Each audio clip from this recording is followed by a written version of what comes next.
हरे कृष्ण। तो आज हम श्रीमद् भागवतम के चौथे स्कंद के 16वें अध्याय के श्लोक संख्या 11 से लेकर 16 तक पढ़ रहे हैं और उसको समझने की कोशिश करें। तो इसमें राजा पृथु के की गुणगान की जा रही है और उनके गुणों का वर्णन किया जा रहा है। तो इन कुछ श्लोकों में काफी सारे गुणों को या अ, वे जो उनका गुण है वे जो है किस प्रकार से तुल्य है अनेक अनेक चीजों के साथ, वो भी वर्णन किया गया है। तो राजा पृथ्वी सदैव अग्नि के समान रहेंगे और उनके शत्रु उनके पास तक नहीं पहुंच पाएंगे। तो ये एक बात है। दूसरी बात है कि कोई भी राजा पृथु को हार नहीं सकेगा और वे अग्नि के समान उनका जो है जिस प्रकार से अग्नि जो काष्ठ में रहती है उसको हम नहीं देख सकते हैं, या क्योंकि राजा जो महाराजा वेन के शरीर से इस प्रकार से प्रकट हुए हैं, तो ये अग्नि का जो है, जिस प्रकार अग्नि यहाँ पे बताया गया है कि यद्यपि राजा पृथु अपने मृत पिता से उत्पन्न थे, किंतु वे सदैव अग्नि जैसे बने रहेंगे। जिस प्रकार अग्नि के पास आसानी से नहीं जा सकता, उसी प्रकार राजा पृथु के शत्रु भले ही देखने में वे उनके निकट प्रतीत हो, उन तक पहुंच नहीं पाएंगे। तो उनको कोई भी परास्त नहीं कर सकता, उनको कोई पहुंच नहीं सकता। राजा पृथु अपने प्रत्येक नागरिक के आंतरिक तथा बाहर कार्य को देख सकने में समर्थ है। तो वे देख सकते हैं, वे देख सकते हैं। उन यहाँ पे बताया गया अंतकरण और आ- आंत आंतरिक और बाहर। तो अंदर से उनके उनके अंदर या उनके मन में क्या है और बाहर क्या है वो जान सकते थे। उनका ये सब जो है ऐसा उनका गुप्तचर व्यवस्था थी कि अगर वो नहीं रहे तो भी वे देख सकते थे और समझ सकते थे उनके नागरिक क्या कर रहे। तो उनमें ये एक गुण भी था। चाहे ये राजा सदैव धर्मनिष्ठा के मार्ग पर रहेंगे, अतः वो अपने पुत्र तथा अपने शत्रु के पुत्र दोनों के प्रति संभाव रखेंगे। तो ये संभाव रखेंगे अपने पुत्र और दूसरे शत्रु के भी पुत्र को, दोनों प्रकार से संभाव रखेंगे। मतलब ये निष्कर्ष ये है कि वे निष्पक्ष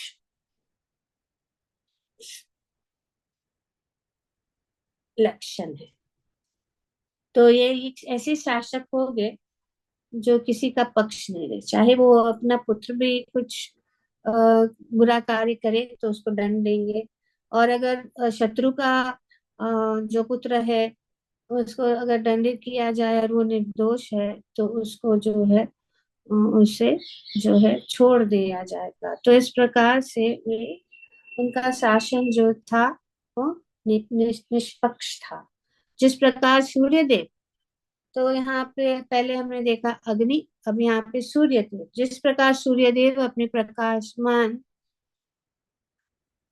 अ, रश्मि रश्मि रश्मि रश्मियों को आर्क आर्टिक प्रदेश तक बिना किसी अवरोध के बिखेरते हैं, उसी प्रकार राजा पृथु का प्रभाव आर, आर्टिक क्षेत्र का तक के समस्त भूभागों पर होंगे और वह आजीवन अविचलित रहेंगे। तो यहाँ पे सूर्य के समान, जैसे कि यहाँ पे बताया गया कि आर्टिक रीजन जो है, जो उत्तर दिशा की इस जो पृथ्वी के उत्तर दिशा की अंतिम चोटी के ऊपर है, जो एक्चुअली दिखाई भी नहीं देता है। तो इसी प्रकार यद्यपि सामान्य जनों को आर्टिक प्रदेश नहीं दिखता, किंतु सूर्य वहां बिना रोक टोक के चमकता है। तो इसी प्रकार आ, यहाँ पे निष्कर्ष निकाला है कि न तो सूर्य तथा उनके प्रकाश को एक दूसरे से विलग किया जा सकता है, और न ही राजा पृथु को उनके शासन शक्ति से। इस हर व्यक्ति के ऊपर उनका शासन अविचलित भाव से चलता रहेगा। इस प्रकार राजा को उसके शासन शक्ति से पृथक नहीं किया जा सकता। तो ये एक दूसरा गुण बताया गया है कि वे कितने शक्तिशाली राजा बनेंगे। यह राजा अपने व्यावहारिक कार्यों द्वारा सबों को प्रसन्न करेगा, और उनके सारे नागरिक अत्यंत प्रसन्न होंगे। इस कारण नागरिकों को उस उसे अपना शासक राजा स्वीकार करने में अत्यधिक संतोष मिलेगा। ये यहाँ पे अनेक अनेक गुण जो है महाराज पृथु के वर्णन किए गए हैं। और यहाँ पे भी आगे बताया गया है कि यह राजा दृढ़ संकल्प वाला तथा सत्यवृत्ति होगा। तो सत्यवृत्ति का वर्णन यहाँ पे बताया गया है, दृढ़ संकल्प। और यह ब्राह्म ब्राह्मण संस्कृति को का प्रेमी, विद्धों के सेवा करने वाला तथा शासनगतों को प्रसन्न देने वाला होगा। शरणागतों को के प्रथम को प्रश्न देने वाला होगा। तो यह सबों का सम्मान करेगा और दीन दया दुखियों तथा आबोधों पर सदैव कृपालु रहेगा। तो यहाँ पे बहुत सारे गुण बताए गए हैं राजा पृथ्वी का, कि दृढ़ संकल्प और सत्यव्रती। तो ये सत्यव्रती और दृढ़ संकल्प यहाँ पे वर्णन किया गया है कि किस प्रकार से राजा जो है शासन करेगा। सत्यसंधो या वृद्ध सेवक, वृद्ध सेवक, दृढ़ संकल्प और दृढ़ व्रत यहाँ पे बताया गया है कि वे जो है वृद्ध, मतलब वृद्ध सेवक शब्द अत्यंत महत्वपूर्ण है। तो वृद्ध पुरुष दो प्रकार के होते हैं। एक तो वे जो आयु के से वृद्ध है, जैसे कि आयु से वृद्ध है, और दूसरे वे जो ज्ञान से वृद्ध है। तो दो प्रकार के यहाँ पे वर्णन किए गए हैं। और वे दोनों का जो है वे क्या करेंगे, अच्छी तरह से उनको जो है उनकी रक्षा करेंगे, उनका ध्यान रखेंगे। संस्कृत के ये दो शब्द के से स्पष्ट है कि मनुष्य ज्ञानों ज्ञानों ज्ञानोतिक से ही वृद्ध हो सकता है। तो ज्ञान को प्राप्त करने से, तो ज्ञान ही जो है उससे भी कोई वृद्ध हो सकता है। मतलब ज्ञान में बहुत निपुण और बहुत सालों से, मतलब वो सालों से वो ज्ञान के साथ उनका संबंध है, वो ज्ञानी है, तो ये भी एक प्रकार का जो है वृद्ध है। जैसे कहते हैं सीनियर है, इसके लिए सीनियर सिटीजन है। तो सीनियर सिटीजन है तो सीनियर इसमें भी है, ज्ञान में बहुत बहुत सालों से ज्ञान ज्ञान के ज्ञान को उत्पन्न करने में लगे हुए हैं। तो ये यहाँ पे बताया गया। तो इसीलिए ज्ञान को महत्व देते हुए राजा पृथु ब्राह्मणों का आदर करने वाला था और उनकी रक्षा करता था। तो क्योंकि ब्राह्मण जो है वे क्या करते हैं, पठन पाठन, वे उनको जो है ज्ञान प्राप्त होता है। और कैसा ज्ञान, ये आध्यात्मिक ज्ञान, आध्यात्मिक ज्ञान उनमें रहता है। इसीलिए वे जो है ब्राह्मणों का आदर करते थे और उनकी रक्षा भी करते। वे वृद्ध लोगों की भी रक्षा करते थे। तो वे दोनों, हम्म, वह वे जो है अ, ब्राह्मणों और वृद्ध सेवकों का वे जो है रक्षा करते थे। कैसे, दृढ़ व्रत, दृढ़ता से, दृढ़ संकल्प से वे वृद्ध लोगों की भी रक्षा करता था। राजा जो भी करने का निश्चय करता, उसे कोई बदल नहीं सकता। इसको दृढ़ संकल्प या दृढ़ व्रत कहा जाता है। तो ये दृढ़ संकल्प और दृढ़ता जो है बहुत महत्वपूर्ण बात यहाँ पे बताई गई है।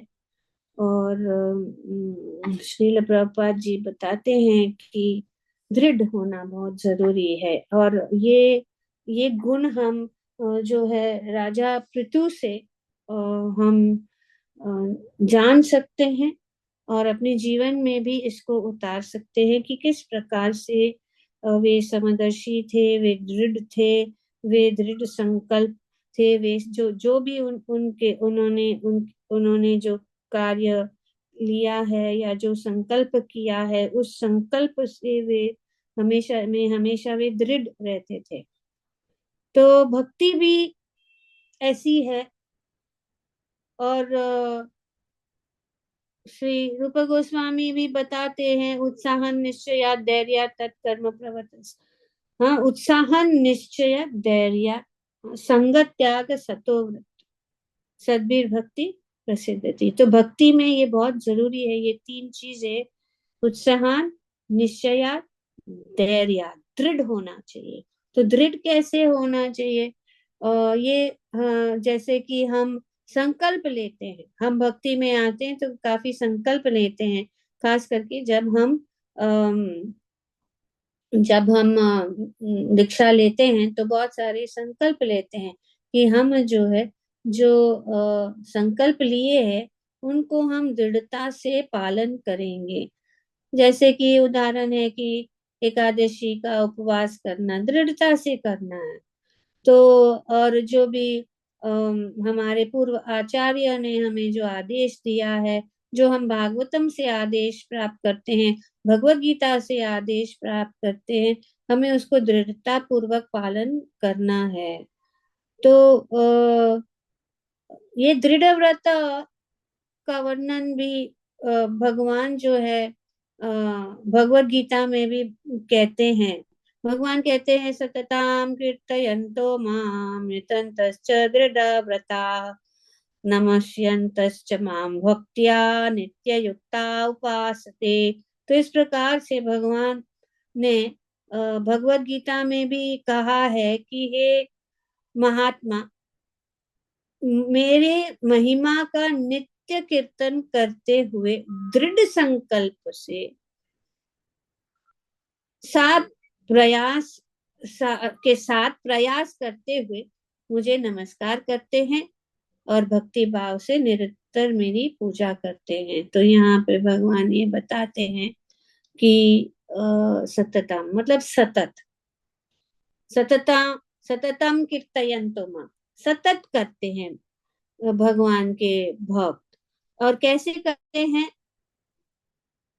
हाँ, नित्य करते हैं। और वे क्या करते हैं? वे हाँ दृढ़ता से करते हैं।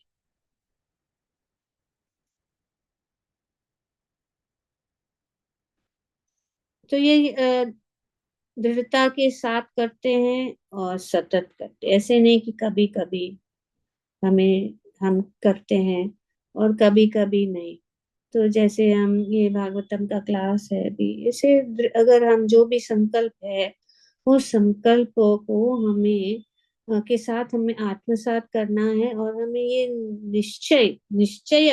निश्चय कर लेना चाहिए कि निश्चित रूप से बिना कोई रोक टोक के हम जो है, जो भी संकल्प हमने लिया है, उसको हमें पूरा करना है। क्योंकि प्रभुपाद जी ने यही बात बताया है कि कि हमें भगवान का नाम लेना है, रोज हमें जो है 16 माला करना है। उनके उनके उनके ग्रंथों को, उनके ये जो ग्रंथ है उन्होंने का अनुवाद किया है, उनको रोज पढ़ना है, रोज पढ़ना है। तो इसीलिए ये प्रभुपाद जी ने ये सिस्टम ही बनाया है कि रोज का भागवतम क्लास, ताकि आराम से वो हो जाता है। अपने अपने बल से हम सोचेंगे भागवतम पढ़ेंगे रोज, नहीं होता। लेकिन ये क्लास की सुविधा जो है हमें प्राप्त होती है, और उससे हम जो है रोज भागवतम पढ़ते रहते हैं। तो तो ये है कि हम दृढ़ दृढ़ व्रत, ये व्रत, दृढ़ व्रत क्या है कि मैं जो है एक निश्चित रूप से जो माला हमें करना है, हरि नाम का जप करना है, तो हमें उसको दृढ़ता से पालन करना है। अगर हम ये संकल्प ले कि हम 4 माला करेंगे, तो 4 माला रोज करना है बिना रुकावट, है ना। और जिन्होंने ये दीक्षा के समय जो उन्होंने ये किया है, ये संकल्प लिया है कि 16 माला का जप हम हर दिन करेंगे, तो उसको नहीं छोड़ना चाहिए। हमें इस संकल्प को बिना रुकावट हमें दृढ़ता से करना चाहिए। तो अ, उत्साह से और निश्चित रूप से धैर्य से, धैर्य बहुत जरूरी है, धैर्य बहुत जरूरी है। तो और धैर्य रखना बहुत जरूरी है, और दृढ़ होना बहुत जरूरी है। जो यहाँ पे ये दो दो जो महत्वपूर्ण शब्द बताए गए हैं इस श्लोक में, महाराज पृथु के जो है चरित्र में, तो वो भी हम भक्तों के नाते उनको हमें करना चाहिए। तो अगर हम दृढ़ रहेंगे ना, तो दृढ़ता से क्या हो जाता है, दृढ़ मतलब विद डिटर्मिनेशन, बिना कोई रुके, बिना रुके। और जब ऐसे करते हैं तो हमें क्या होगा, हमें जो है सफलता प्राप्त, निश्चित रूप से सफलता हो जाएगी। क्योंकि हम इस कलयुग में हैं, तो हम ऐसा नहीं कि हमने किया और प्राप्त किया, काफी प्राप्त किया, काफी समय से हम जप वगैरह किया है, और बहुत ज्यादा जप भी करते हैं। लेकिन अगर हम उसको नियमित रूप से लगातार सततम सतत नहीं करेंगे, नित्य नित्यम, जैसे कि नित्यम भागवत सेवया, तो रोज करना है। ये करने से हमें जरूर जरूर जो है क्या मिलेगा, हमें सक्सेस मिलेगा। हम्म। और हमें ये एक दो चीजें हैं जो धैर्य के लिए, सक्सेस के लिए दो चीजें हैं। एक है धैर्य, होना बहुत जरूरी है, और दृढ़ होना बहुत जरूरी है। और तीसरा है श्रद्धा। जैसे कि कहा जाता है ना, श्रद्धा और सबूरी। तो हमें श्रद्धा भी होना चाहिए। साईं बाबा वाले लोग, उनका यही स्लोगन है, क्या है? श्रद्धा और सबूरी। तो श्रद्धा, और हमें जो है धैर्य रखना है, और निश्चय की, हाँ, निश्चित रूप से। जैसे कि हम रामायण में भी देखते हैं कि शबरी का जो की कथा है, हाँ, हम जानते हैं, सब लोग जानते हैं इस कथा को, किस प्रकार से वे, उनके गुरु ने उनको ये आदेश दिया था, और या उनको ये वचन दिया था कि अगर तुम अपनी भक्ति करोगे, अच्छी तरह से भक्ति करते रहोगे, रोज भगवान श्री राम से अपना प्रेम जो है जताओगे, ब्रह्म भगवान के साथ आप इसका प्रेम का संबंध आप अ, करोगे, रोज उनका स्मरण करोगे, उनकी पूजा करोगे, तो जरूर राम आएंगे, आपको जरूर राम मिलेंगे। श्री राम आपसे प्रसन्न होकर आएंगे। तो इसीलिए दृढ़ संकल्प होना। और भगवत गीता में भी भगवान कहते हैं कि हमें मायूस नहीं होना है, हमें जो है प्रेम पूर्वक भगवान की सेवा करना। तेषाम सतत, यहाँ पे भी सतत, निरंतर। और तेषाम सतत युक्तानां भजताम प्रीति पूर्वकम ददामि बुद्धि योगम तम येन मां उपयन्ति ते। तो भगवान, ये बहुत इम्पोर्टेंट श्लोक है ये, चतुर्श्लोकी भगवत गीता का ये श्लोक है। 10वें अध्याय के 10वें श्लोक का ये बहुत महत्वपूर्ण श्लोक है। उसमें कहा गया कि जो प्रेम पूर्वक मेरी सेवा करने में निरंतर लगे रहते हैं, उन्हें मैं ज्ञान प्रदान करता हूँ, जिसके द्वारा वे मुझ तक आ सकते हैं। तो भगवान सब कुछ करते हैं, भगवान ज्ञान प्रदान करते हैं। भगवान, जब हम नित्य निरंतर इस प्रकार से भगवान की सेवा में लगते हैं, तो भगवान ही सब कुछ, वे स्वयं आ जाते, वे स्वयं हमारे सामने आ जाएंगे। तो ये देखते हैं शबरी के जीवन में। तो अगर हम दृढ़ रहेंगे भगवान को प्राप्त करने में, और हमने ये संकल्प ले लिया है कि हम भगवान को प्राप्त करने के सिवाय और कुछ नहीं पाए चाहेंगे, तो ये हो जाएगा। तो उदाहरण ये भी है कि जैसे कि एक क्या कहते हैं, चिमनी, है ना, छोटी सी वो जो स्पैरो है, उन्होंने अपने अंडों को जो है, अंडे जो है समुद्र के किनारे पे उन्होंने अ, रखा था, या मतलब उन्होंने वहां पे, उन्होंने उनके अंडे वहां पे थे। तो ये जो बड़ा समुद्र है ना, उसने उनके अंडे चुरा लिए। तो ये जो चिमनी है वो बहुत, मतलब दुखी हो गए, पर उन्होंने संकल्प ले लिया, या उन्होंने दृढ़ता से ये सोचा कि मैं जो हूँ, छोटी सी तो ये छोटा सी पक्षी है, हाँ, और समुद्र इतना विशाल है, लेकिन उन्होंने बहुत प्रयास किया, और उन्होंने समुद्र को कहा कि मेरे जो अंडे हैं वापस दे दो, पर समुद्र ने सुना नहीं। तो उन्होंने क्या,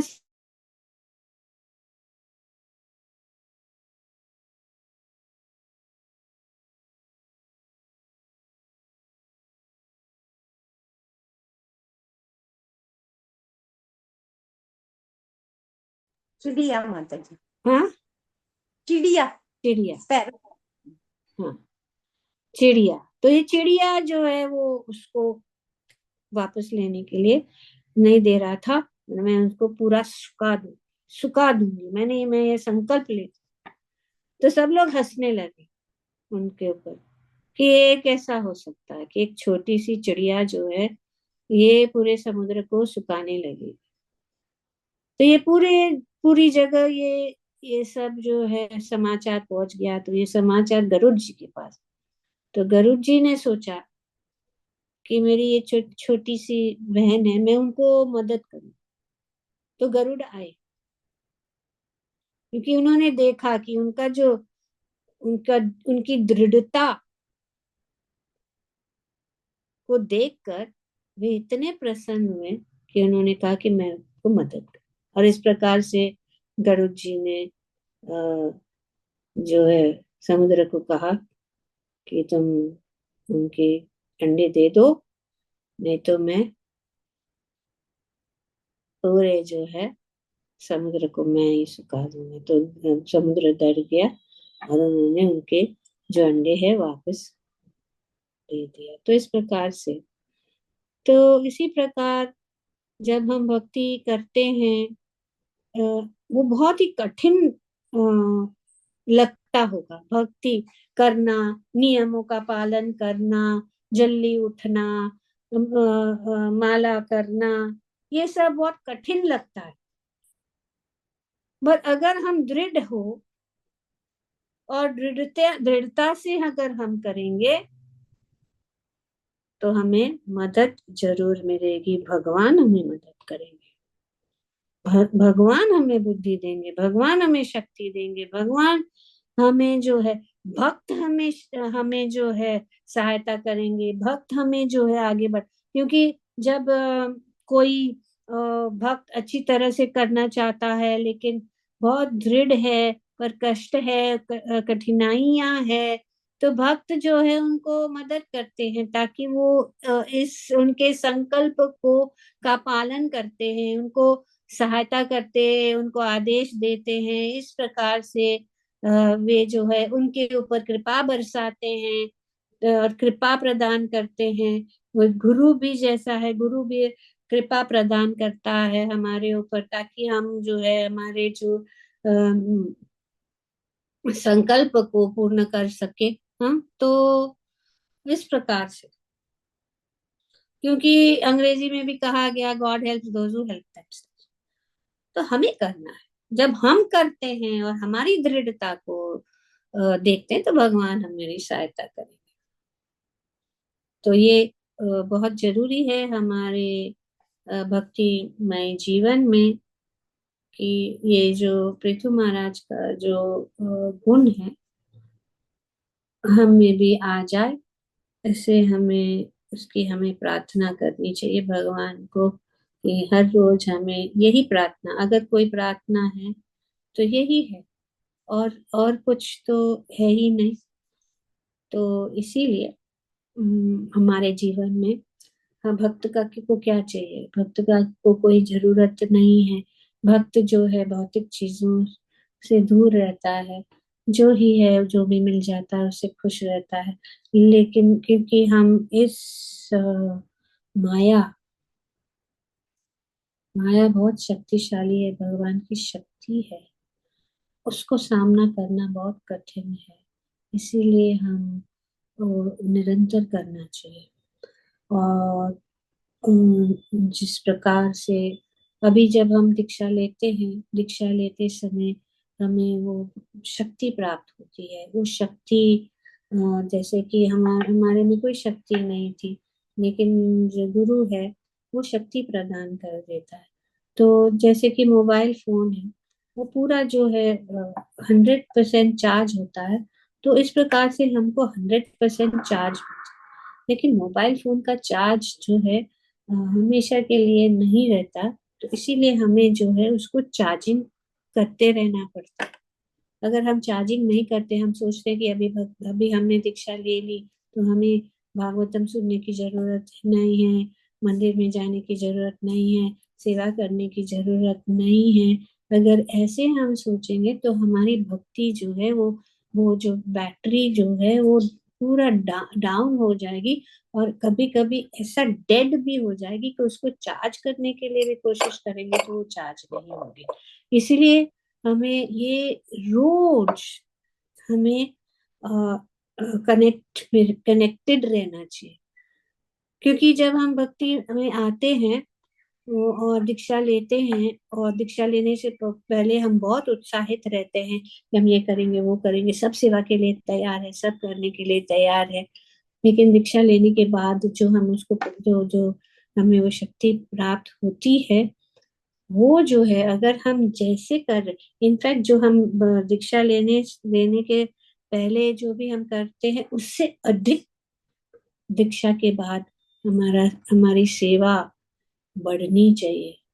नहीं तो हमने देखा है, बहुत लोगों को देखा है, दीक्षा लेके उनकी जो भक्ति जो है धीरे धीरे फिसल जाती है और वे नहीं करते हैं, क्योंकि वे टच में नहीं है। टच में रहना बहुत जरूरी है, कनेक्टेड रहना जरूरी है, रिचार्जिंग बहुत जरूरी है। अगर रिचार्जिंग नहीं होता तो हम फिर से वही जो है रास्ते पे, हमने इतना कष्ट लेकर हमने ये जो है इस पोजीशन पे आए हैं, और अगर हम उसका पालन नहीं करेंगे किसी न किसी तरह से, हमें इसीलिए दीक्षा जल्दी नहीं देते हैं। हम जो है हमारे इस्कॉन में दीक्षा नहीं देते, ताकि हमको ये आदत 2 3 4 साल तक हम करते हैं। तो क्योंकि जैसे अगर हम करते हैं इतना समय, ऐसा नहीं कि आज हमने शुरू किया हम माला कर रहे हैं तो हाँ फिर दूसरे दिन हमको दीक्षा मिल जाएगी, ऐसा नहीं है। किसकी इसकी वजह से, क्योंकि दीक्षा के समय जो गुरु जो है क्या करता है, वो संकल्प लेता है और वो दीक्षा देता है, तो अपने सारे जो पूर्व कर्म वो ले लेते हैं। वो सब पूर्ण कर्म जो है वो ले लेते हैं। हम जो है नया जीवन प्राप्त करते हैं, भक्तिमय जीवन प्राप्त करते हैं। और अगर हम फिर से जो वो करेंगे, जो भक्ति में आने से करने शुरू हो जाएंगे, तो फिर गुरु का जो है जो अधिकार वो क्या है कि उनका उत्तरदायित्व नहीं है, हमारा ही उत्तरदायित्व है कि हम उसको पालन करेंगे। तो इसीलिए गुरु हमेशा, इसीलिए संग में रहना जरूरी है, भक्तों के संग में जरूरी है, मंदिर में जाना जरूरी है, माला करना जरूरी है। और जैसे ही हमने नियम को ये किया है, उसको हमें हमेशा के लिए पूरा जीवन तक, अगर हम सिर्फ दिखाने के लिए, तो हम अपने आप को क्या कर रहे हैं, we are cheating ourselves. You want to get cheated and then you get cheated. वो चीटिंग करते हैं तो चीटिंग करेंगे तो फिर नहीं होता है ऐसा। ठीक है, तो यह दृढ़ संकल्प लेना है और दृढ़ व्रत है, इस व्रत को हमें जीवन भर पालन करना। Hare Krishna, thank you very much.